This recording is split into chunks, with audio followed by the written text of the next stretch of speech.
పోయిందేమో, పూర్తి బుట్టే వచ్చింది కదా అనుకుంది పాపం.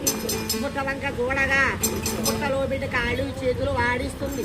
మళ్ళీ ఆమె కన్నా కడుపు ఆగలేక బుట్టలో బిడ్డను వెత్తుకొని తన ఒళ్ళో వేసుకొని కాంతమ్మ బిడ్డ చక్కదనము రూపురేఖ చూస్తా ఉందంట. ఆమె గతే రాగుండని అక్కడికి 2 మైళ్ళ దూరంలో ఉంది ఊరు తంగెళ్ళముడి. తంగెళ్ళముడి గ్రామం వేరేది కులానికి కుంచివరకళ్ళు. వెలుకుల రాజన్న భార్య వెలుకుల సింగమ్మ. అమ్మ వారికి ఉన్నాడు అక్కడే కుమారుడు కొడుకు సోదిబాబు. ఆ సింగమ్మ 3 ఏళ్ల కొడుకుని భర్త చేతికి అప్పచెప్పి సోదు బుర్ర తీసుకొని గుర్జాల నగరానికి సోదికని చక్కగా వెళ్ళి వస్తుంది. ఏటిగట్టు మీద కూర్చున్న దొరసాని వంక చూసింది.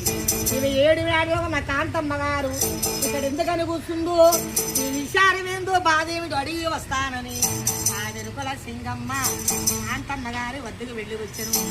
ఏమో కాంతమ్మ గారు ఏమిటి బిడ్డని అలా ముందు పెట్టుకుని ఏడుస్తున్నావు? అయ్యో సింగి, ఈ బిడ్డ గంగలో పారే నీకు వచ్చాను.